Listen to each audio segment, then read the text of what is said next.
Subscribe कीजिए हमारे channel Shahid रजा Ashrafi official को और बेल आइकन को प्रेस कीजिए जिससे आपको नए नए वीडियो की नोटिफिकेशन मिलती रहे।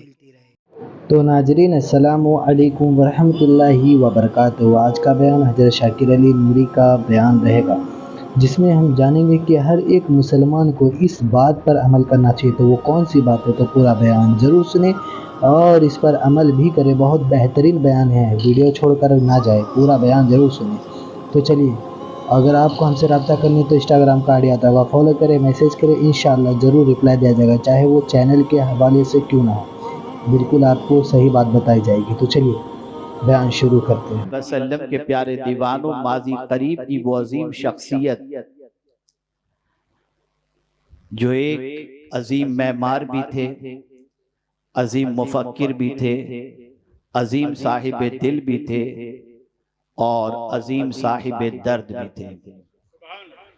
मेरे प्यारे आका सल्लल्लाहु अलैहि वसल्लम के प्यारे दीवानों, शख्सियात आती हैं और चली जाती हैं, लेकिन कुछ शख्सियात ऐसी होती हैं जिनकी जिंदगी का उठने वाला हर कदम दूसरे के लिए मिशाले राह हुआ करता है। आप यकीन जाने, कायदे अहले सुन्नत की कैफियत, उनका दर्द दिल और मिल्लत के सिलसिले में और ख़ास तौर पर सुन्नियत के सिलसिले में उनके सीने में धड़कने वाला जो दिल था, ये उनके असफार से, उनके रातों दिन की कोशिशों से हम महसूस कर सकते हैं। मेरे प्यारे आका सल्लल्लाहु अलैहि वसल्लम के प्यारे दीवानों, आज मैं ये बताना चाहूंगा कि आखिर क्या वजह है कि हम पर जुमूद तारी है। हम में का हर शख्स डे बाय डे सुस्ती का शिकार होता जा रहा है। हमारे अंदर काहिली और आराम पसंदी बढ़ती चली जा रही है। अवाम का हाल ये है कि नमाजों से गफलत, इबादत से गफलत, दीनी तालीम के हुसूल से गफलत, अल्लाह अज़्ज़ व जल्ल के खौफ से गफलत, तिलावत कुरान मुक़द्दस से गफलत, रसूल रहमत सल्लल्लाहु अलैहि वसल्लम की सुन्नतों पर अमल करने से गफलत।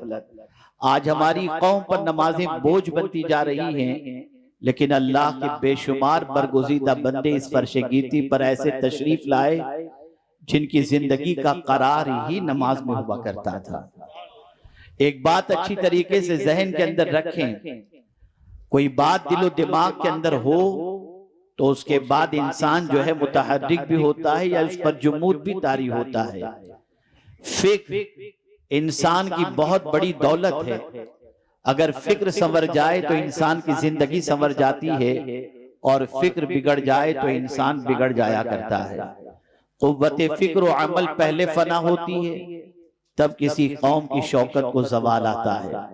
ऐ रसूल आज़म सल्लल्लाहु अलैहि वसल्लम के दीवानों, मैं आपको बताऊं वो कौन सी चीज थी कायदे अहले सुन्नत के अंदर कि जो हमेशा सफर के अंदर सौबतों को बर्दाश्त करने के सिलसिले में, शब बेदारी करने के सिलसिले में और मिल्लत इस्लामिया की आबियारी के सिलसिले में तगोदो करती हुई नजर आती थी उनकी जात।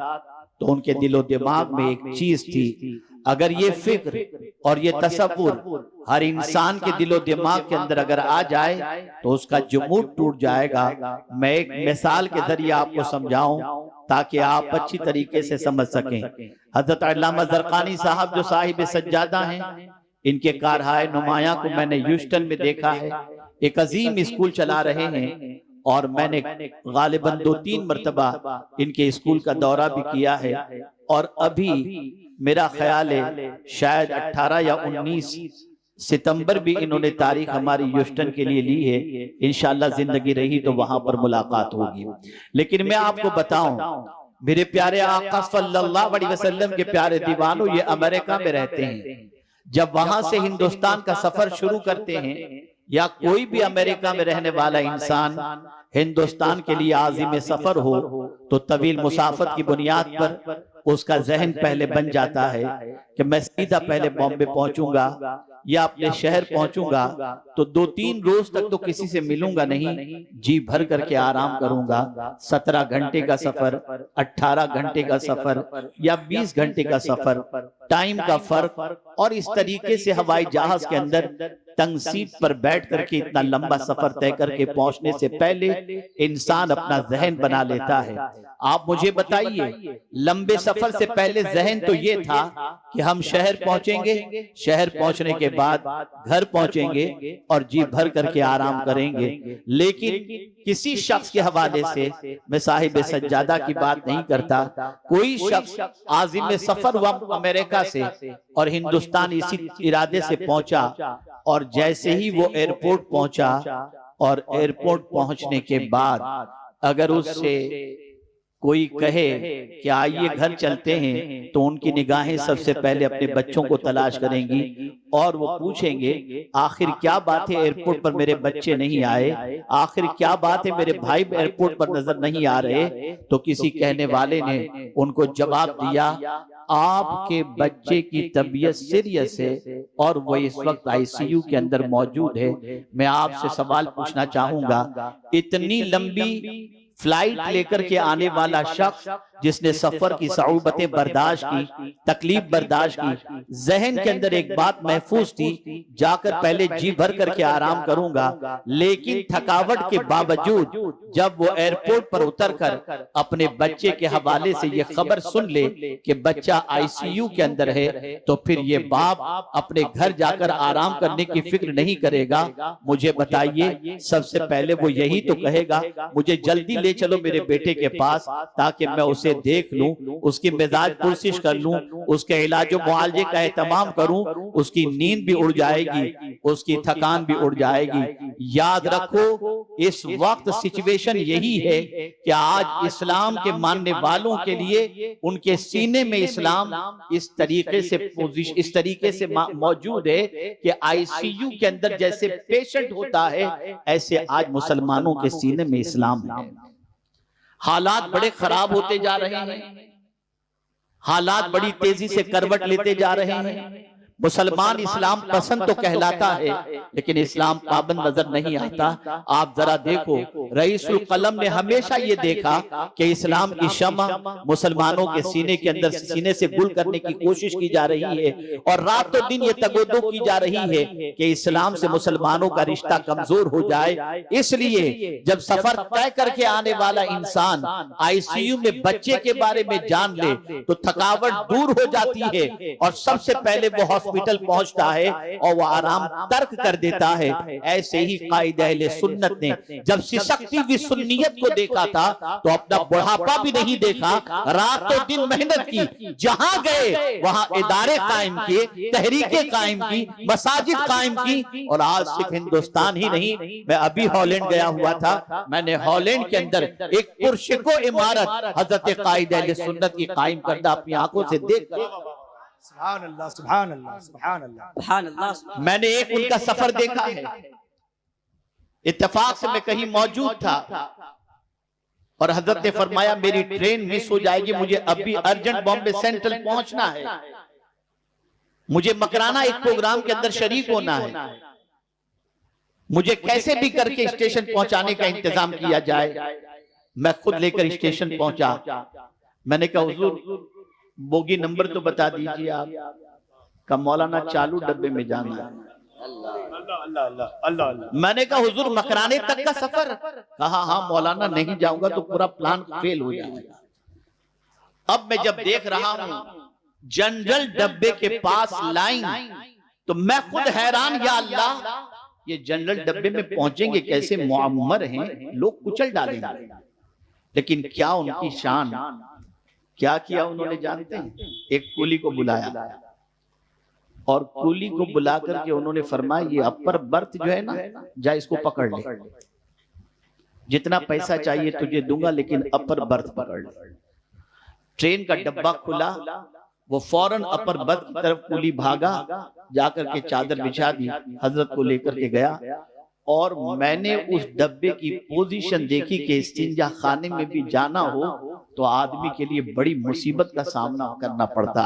लेकिन ऐसी सिचुएशन में 18 घंटे का सफर कायदे अहले सुन्नत ने जनरल डब्बे में बर्थ पर लेट करके या जिस तरीके से भी था उन्होंने सफर तय किया। याद रखें, ये कैफियत कब पैदा होती है, ये जज्बा कब पैदा होता है? ये जज्बा उस वक्त पैदा होता है जब दर्द सुन्नियत हो, दर्द शिकम नहीं। अगर दर्द शिकम हो तो ये जज्बा पैदा नहीं होता। अगर दर्द सुन्नियत हो, मिल्लत का दर्द हो, हालात का इदराक हो, तो मेरे प्यारे आका सल्लल्लाहु अलैहि वसल्लम के प्यारे दीवानों, फिर न वो आराम देखता है न वो अपनी तकलीफ देखता है, बल्कि वो मुसलसल सफर करके सुन्नियत के तहफ्फुज की खातिर, बका की खातिर जिद्दोजहद करते हुए नजर आते हैं। आइए मैं थोड़ा सा समझाता हुआ चलूं कुरान की रोशनी में, ताकि आप महसूस कर सकें कि हमारे जहन से वो कौन सी चीज ओझल हो गई है जिसकी बुनियाद पर न हमसे सही मानों में इबादत हो पा रही है, न हमसे सही मानों में दीन की खिदमत हो पा रही है, और न हमसे सही मानों के अंदर कुर्बानी हम दे पा रहे हैं। तो आइए मैं समझाता हुआ चलूं, अल्लाह वालों के अंदर ये जज्बा इसलिए बेदार था, अल्लाह वालों के अंदर ये कैफियत इसलिए मौजूद थी कि कुरान कहता है फमन काना यरजू लिका रब्बिही, जो अपने रब से मुलाकात की उम्मीद रखता हो, जिसके दिलो दिमाग में ये बात गर्दिश कर रही हो कि मुझे एक दिन मेरे खुदा से मिलना है, मेरे पालनहारे हकीकी की बारगाह में हाजिर होना है, और मुझे अपनी जिंदगी की कमाई उसके सामने पेश करनी है। तो मेरे प्यारे आका सल्लल्लाहु अलैहि वसल्लम के प्यारे दीवानों, उस पर जुमूद तारी नहीं होगा, उस पर बेअमली तारी नहीं होगी। मैं आपको पूछना चाहता हूं, हम में से कितने लोग हैं जिनके जहन में ये बात मौजूद है कि मरना है और मरकर खुदा को मुंह दिखाना है? हम ये भूल गए, हमारे जहन से ये बात ओझल हो गई, और जब ये चीज निकल गई और हुब्बे दुनिया हमारे सीने के अंदर घर कर गई, तो आज दुनिया की मोहब्बत के अंदर इतने डूब गए कि न दीन के लिए वक्त है, न दीन की सरबुलंदी के लिए वक्त है, न अल्लाह अज़्ज़ व जल्ल की इताअत के लिए वक्त है, और न गुनाहों को छोड़ने का जज्बा हमारे अंदर मौजूद है। लेकिन ये बात अगर किसी के जहन में बैठ जाए कि मुझे खुदा से मिलना है, एक दिन मेरे रब से मेरी मुलाकात होगी, तो कुरान कहता है जिसके दिमाग के अंदर ये चीज मौजूद हो कि मुझे मेरे रब से मिलना है, उसे चाहिए फल यामल अमलन सालिहा, वो नेक अमल करे, वो नेक अमल करे। मेरे प्यारे आका सल्लल्लाहु अलैहि वसल्लम के प्यारे दीवानों, मैं नेक अमल की वो तशरीह नहीं करना चाहता जो तबलीगी जमात करती है। नेक अमल सिर्फ 7 चीजों का नाम नहीं है, कलमा, नमाज, रोजा, हज और ज़कात। नेक अमल किसे कहते हैं? अमल सालेह, इबादत, मुआमलात और अखलाक। जब किसी ईमान वाले की ये 3 चीजें दुरुस्त हो तो अल्लाह ताला उसे पाकीज़ा जिंदगी अता फरमा देता है, उसे कामयाबी अता फरमा देता है। मुझे याद है, और मुझसे उन्होंने कहा था, गुज़िश्ता साल ही की बात है, उन्होंने मुझसे कहा था कि हजरत आर्टिफिशियल इंटेलिजेंस की वजह से इंसान की कीमत खत्म हो जाएगी और इंसान बेरोजगार हो जाएगा। मैंने कहा नहीं, कौन इंसान बेरोजगार होगा? किसकी वैल्यू खत्म होगी? किसका वकार खत्म होगा? इसे कुरान ने मेंशन किया है। कुरान ने कहा लक़द खलक़नल इंसान फी अहसनि तक़वीम सुम्मा रददनाहु अस्फल साफिलीन इल्लल लज़ीना आमनू व अमिलुस सालिहात। जो अमले सालेह और ईमान से महरूम होगा, वो आर्टिफिशियल इंटेलिजेंस हो या कोई दूसरी चीज हो, उसकी वजह से वो परेशानी का शिकार हो सकता है। लेकिन अगर किसी के पास ईमान की दौलत भी मौजूद हो और अमले सालेह का सरमाया भी मौजूद हो, तो याद याद रखें जिंदगी देने वाली जात खुदा की है और वो खुद फरमाता है मन अमिल सालिहन मिन ज़करिन औ उन्सा व हुवा मुमिन फलनुहयिन्नहु हयातन तय्यबा। ऐ रसूल आज़म सल्लल्लाहु अलैहि वसल्लम के दीवानों, दुनिया की मॉडर्न टेक्नोलॉजी चाहे जितनी आ जाए, लेकिन अच्छे और नेक इंसानों की कद्र कल भी थी, आज भी, और जरूरत कल भी थी और आज भी रहेगी। आज जरूरत इस अम्र की है, मौजूदा दौर के चैलेंजेस के हवाले से समझें। आज कई किस्म की जंगों में हम गिरफ्तार हैं। आज पॉलिटिकल वॉर है, आज कैरेक्टर वॉर है, आज प्रोपेगेंडा वॉर है, आज एजुकेशनल वॉर है, आज इकोनॉमिकल वॉर है। कई जंगें हम पर मुसल्लत की जा चुकी हैं। आप देखें, एक तरफ प्रोपेगेंडा हो रहा है, हुजूर के जमाने में भी प्रोपेगेंडा था, मुसलमान दहशतगर्द हैं आज भी, लेकिन उस तरीके को याद करो जब ये प्रोपेगेंडा किया जा रहा था। उस जमाने में राइटर नहीं थे, उस जमाने में प्रिंट मीडिया नहीं था, उस जमाने के अंदर इलेक्ट्रॉनिक मीडिया नहीं था। जहां जहां से आवाज आती कि माअज़ल्लाह इस्लाम दहशतगर्दी की तालीम देता है, हुजूर ने उसका इलाज क्या किया आपको मालूम है? जिन इलाकों से आवाज आती थी वहां हुजूर, उस जमाने में तो कुरान भी जमा नहीं हुआ था, सरकार अपने तरबियत याफ्ता किसी सहाबी को उस मोहल्ले में भेज देते थे। अब वो सहाबी वहां सुबह शाम गुजारता, रात तो दिन गुजारता, उसके अखलाक और किरदार को देखकर प्रोपेगेंडा करने वाले खुद कहते जब इसके अखलाक ऐसे हैं तो इसके आका के अखलाक कितने अच्छे हैं। ये पहचान थी, ये आइडेंटिटी थी। कल तक मुसलमान को कोई नहीं देख रहा था, आज आप एयरपोर्ट पर पहुंचे तो आपको नीचे से लेकर ऊपर तक देखा जा रहा है। दिखाओ अपना अखलाक, अपना किरदार दिखाओ। ऐ रसूल आज़म सल्लल्लाहु अलैहि वसल्लम के दीवानों, याद रखें आज के दौर की सबसे बड़ी जरूरत, बहुत सारी जरूरतों के साथ ये भी है कि हम अपने आप को अमल साले का पैकर बनाएं, नेकियों के आदी बन जाएं, अल्लाह अज़्ज़ व जल्ल की बारगाह में हाजिरी के तसव्वुर को पेशे नजर रखें। जब हमारे जहन में ये बात नक्श कर जाएगी कि हमें खुदा की बारगाह में हाजिर होना है तो हम क्या मुंह लेकर के जाएंगे, तो यकीनन जब ये तसव्वुर जहन के अंदर आएगा तो अमल साले का जज्बा हमारे अंदर पैदा होगा। इसलिए कि याद रखें, आप भी जाएंगे, हम भी जाएंगे, नेक भी जाएंगे, बद भी जाएंगे खुदा की बारगाह में, लेकिन दोनों का अंदाज जुदा होगा। कुरान कहता है यौम नहशुरुल मुत्तकीना इला रहमान वफ्दा व नसूकुल मुजरिमीना इला जहन्नम विरदा।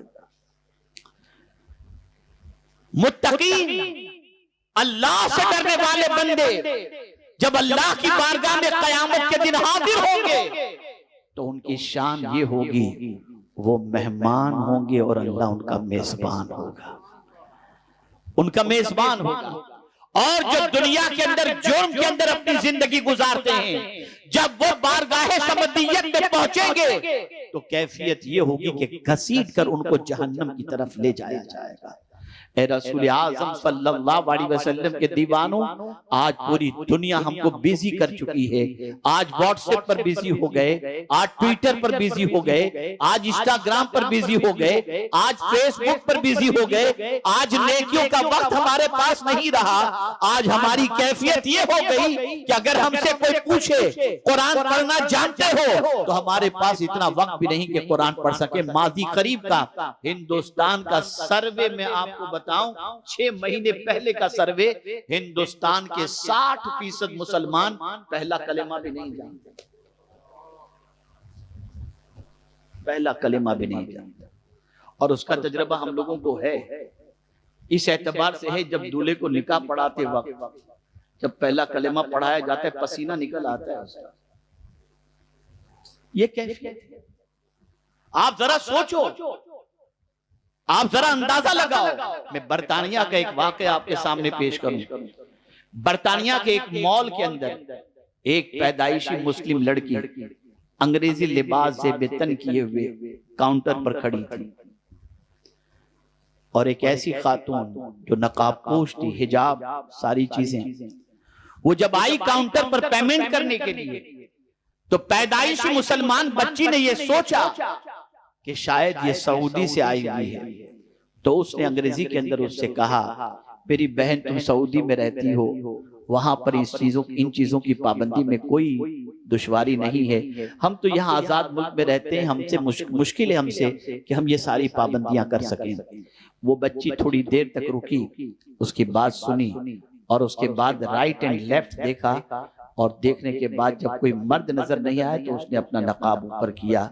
जब देखा गया तो वो अंग्रेज औरत थी जो नई नई मुसलमान हुई थी, नई मुसलमान हुई थी। उस बच्ची से जो पैदाइशी मुस्लिम बच्ची थी उससे कहती है, मेरी बहन तुम्हें मुफ्त में इस्लाम मिला है इसलिए कद्र नहीं है, मैंने कुर्बानियों से इस्लाम हासिल किया है। क्या बात है, क्या बात है, क्या बात है, क्या बात है, क्या पैगाम। हमें मुफ्त में इस्लाम मिला इसलिए कद्र नहीं। अल्लामा ज़रक़ानी जानते हैं इस वक्त कि मगरिबी ममालिक में दुनिया इस्लाम पढ़ रही है और इस्लाम पढ़ने के बाद इस्लाम पर सब कुछ लुटाने के लिए तैयार है, लेकिन हमारे मुसलमान को सिर्फ टीवी देखनी और रात को गंदी पिक्चरें देखनी। कौन पढ़ता है इस्लाम? हमारे पास इतना वक्त नहीं कि अपना दीन पढ़ सके, अपने नबी की सीरत पढ़ सके। खुदा के लिए अपनी सोच बदलो, खुदा के लिए अपनी फिक्र बदलो। और मैं बस एक आखिरी बात अर्ज कर दूं, याद रखें, जैसा कि अल्लामा ज़रक़ानी साहब ने इर्तिदाद के हवाले से अपनी पहली बात पेश की, मैं यहाँ बता दूं, चाहे हम हों, चाहे ये हमारे उलमा, चाहे कोई पीर हो, चाहे कोई शेख हो, चाहे कोई आलिम बाअमल हो, किसी को इससे बेफिक्र रहने की जरूरत नहीं। अगर हम सोचें कि नहीं नहीं हमारे बच्चे मुर्तद नहीं हो सकते, तो मैं कुरान की रोशनी में समझाऊं कि ये फिक्र रखना ये मुनासिब नहीं है। हमें हमेशा ये फिक्र रखनी होगी चाहे हम कुछ भी हो, इसलिए कि ये फिक्र हजरत याकूब की भी थी। इज़ हदर याकूब अल मौत इज़ क़ाल लिबनीही मा तअबुदून मिन बादी। जब हजरत याकूब अलैहिस्सलाम के विसाल का वक्त आया तो उन्होंने अपने बेटे और पोतों को जमा करके यही सवाल तो किया कि मेरे बाद तुम किसकी इबादत करोगे। पता चला हर बाप को ये फिक्र रखनी पड़ेगी कि हमारा बच्चा हमारे मरने के बाद दीन पर रहेगा कि नहीं रहेगा। और हजरत याकूब अलैहिस्सलाम के बेटों ने जवाब में कहा, नअबुदु इलाहक व इलाह आबाइक इब्राहीम व इस्माईल व इसहाक इलाहन वाहिदा व नहनु लहु मुस्लिमून। ए रसूल आज़म सल्लल्लाहु अलैहि वसल्लम के दीवानों, हमें अल्लाह अज़्ज़ व जल्ल की बारगाह में ये दुआ करनी होगी, ए अल्लाह हम उस वक्त तक इस दुनिया से न जाएं जब तक कि हमारे बच्चों को दीन के रास्ते पर साबित कदम न दें। इसके लिए हमें मेहनत करनी होगी, मशक्कत करनी होगी, दीन के सिलसिले में जिद्दोजहद करनी होगी, रातों की नींद कुर्बान करनी होगी। दर्द पैदा करो, तड़प पैदा करो, जज्बा पैदा करो सुन्नियत के फरोग का, दर्द इस्लाम का और अपनी नस्लों के अंदर इस्लाम को पहुंचाने का। अगर हमने ये नहीं किया तो याद रखें सिसकता हुआ इस्लाम जो आज मुसलमानों के दिल के अंदर है, कभी भी इसका दिया बुझ सकता है। हालात बड़ी तेजी से करवट ले रहे हैं। तो नाज़रीन, वीडियो अगर अच्छी लगी हो तो जरूर वीडियो को लाइक करें और हमारे चैनल पर अगर नए हैं तो ज़रूर सब्सक्राइब करें। अल्लाह से दुआ करें कि अल्लाह हमें नेक अमल करने की तौफीक अता फरमाए, हर बला मुसीबतों से, परेशानियों से, आफतों से, बीमारियों से हिफाजत फरमाए। नाज़रीन, अगर आपको हमसे रब्ता करनी हो तो इंस्टाग्राम का आईडी आता होगा, फॉलो करें, मैसेज करें, इंशाअल्लाह ज़रूर रिप्लाई दिया जाएगा। और नाज़रीन, इसी तरीके की वीडियो जो आती रहेंगी, जो आपके लिए फ़ायदे हो, हमारे लिए फ़ायदे हो, तो चैनल सब्सक्राइब करना ना भूलें। तो चलिए मिलते हैं अगली वीडियो में, तब तक के लिए अस्सलामु अलैकुम वरहमतुल्लाहि वबरकातुहू। दुआ में याद रखें। वीडियो अच्छी लगे तो हमारे वीडियो को लाइक करें और हमारे चैनल को सब्सक्राइब करें। शुक्रिया।